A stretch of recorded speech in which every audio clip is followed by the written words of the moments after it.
Pagpunta namin sa dagat, may nangunguha ng alamang tiyempo. Ayan sila, mga nanunuyod ng alamang dito sa tabing dagat. Ang dagat na ito ay bandang Tansa, Cavite. Ayan, no?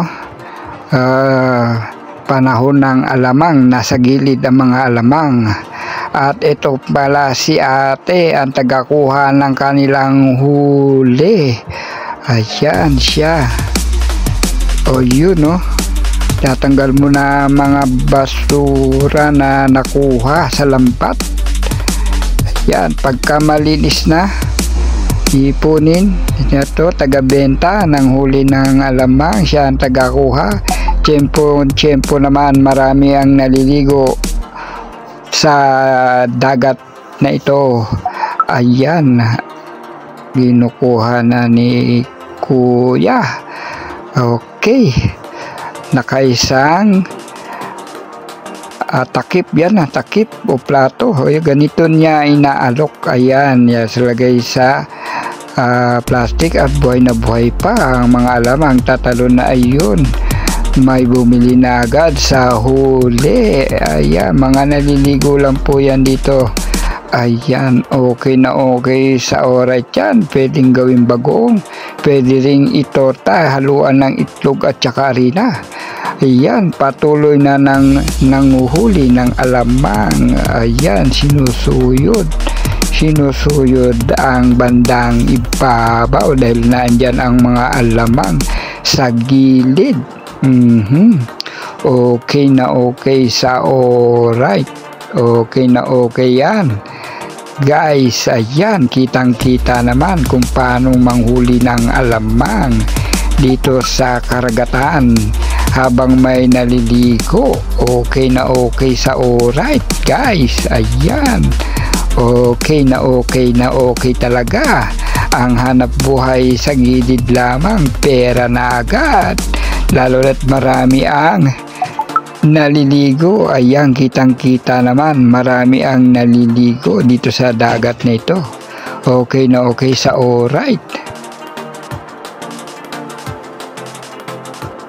Ganito nila hinuhuli. Ayan, iaangat. Ayan, dahan-dahang inaangat. Medyo may kabigatan din.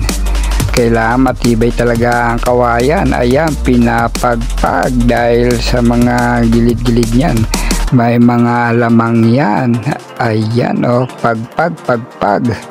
Pinong-pino ang mga mata ng lambat para kuhang-kuha ang maliliit na alamang. May nag-aabang na. Ayan, naabangan na ang huli ni Manong. Okay na okay sa alright. Ayan, nilalapitan na ng bata kung paanong hulihin ang alamang dito sa tabing dagat.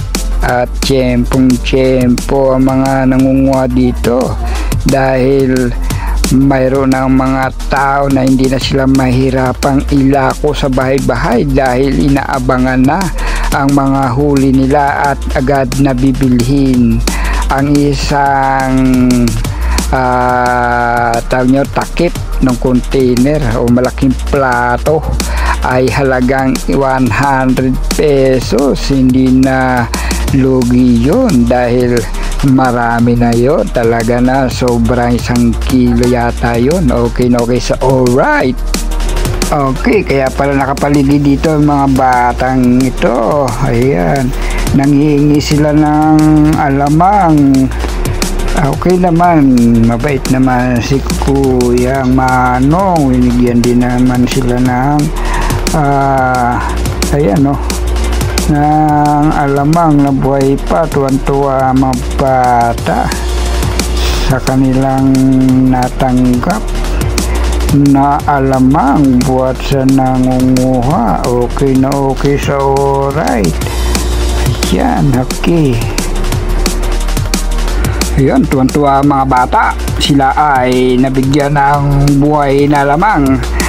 Tuwan-tuwa sila na sila ay nakakita at nakahawak ng mga buhay na alamang.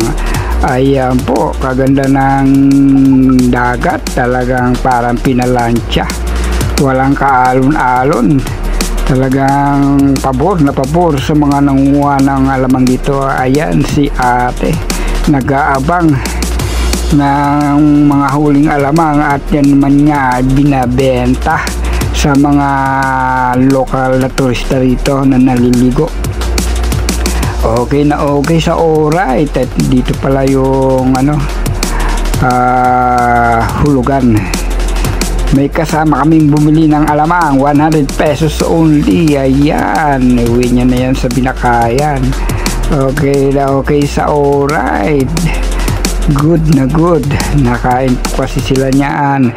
Pwede nang gawing bagoong o kaya itorta. Good na good, okay na okay. Pwede na, 100, pwede na, good na. Herdy, nagpainit ka sa tabing dagat. Ayan, ito na.